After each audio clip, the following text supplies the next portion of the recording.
Malan memo ছাড়া Malan মানে আপনি সেকেন্ড পার্টি তো ফার্স্ট পার্টি থেকে আনার পর আপনি 50 পয়সা 1 টাকা লাগাই দিবেন সবচেয়ে দেখাই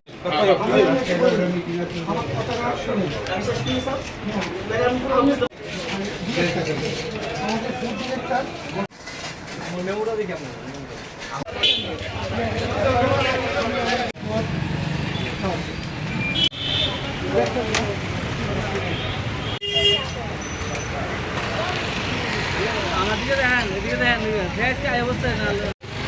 আমরা আসলে সদর মহকুমা প্রশাসনের এনফোর্সমেন্ট টিম কালকে আমাদের ডিরেক্টর স্যার নির্দেশ দিয়েছেন আমরা যাতে প্রতি বাজারে বাজারে একটা অ্যানাউন্সমেন্ট করি যাতে ব্যবসায়ীবৃন্দ অতিরিক্ত মুনাফা অর্জনের লক্ষ্যে বেশি পয়সা না নেন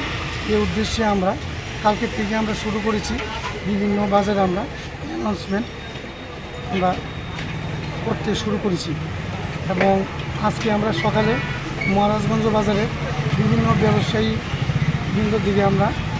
মিটিং করেছি কিছু কিছু দোকান পরিদর্শনও করেছি পরিদর্শন করে দেখলাম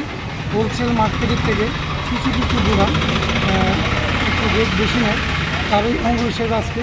রাজু বণিকের দোকান প্রতি কেজি 1 টাকা ধরে বেশি মূল্য নেওয়াতে ওনার দোকানটা আমরা সাময়িককালের জন্য বন্ধ করে দিয়েছি এবং ওনাকে আজকে 11টা মাননীয় অধিকর্তা স্যারের সাথে দেখা করার জন্য ওনাকে বলেছি তাছাড়া আমাদের সেন্ট্রাল রোডের মধ্যে শঙ্কর পাল নামক একজন পেঁয়াজ ব্যবসায়ী উনি 600 ব্যাগ পেঁয়াজ এনেছিল 200 ব্যাগ বিক্রি করেছে 400 ব্যাগ আমরা ওনার স্টকে পেয়েছি তো ওনার যে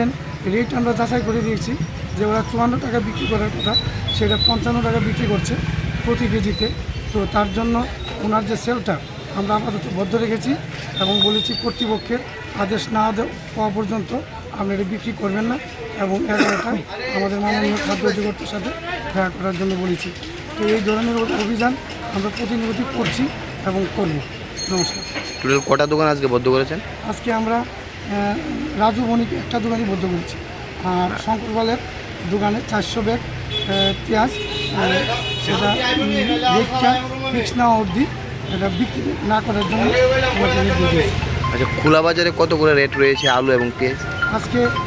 খোলা বাজার যাচাই করে দেখলাম প্রতি কেজি আলু তারা 38 থেকে 40 টাকা বিক্রি করছে এবং পেঁয়াজ 55 থেকে 60 টাকা বিক্রি করছে। Thank you.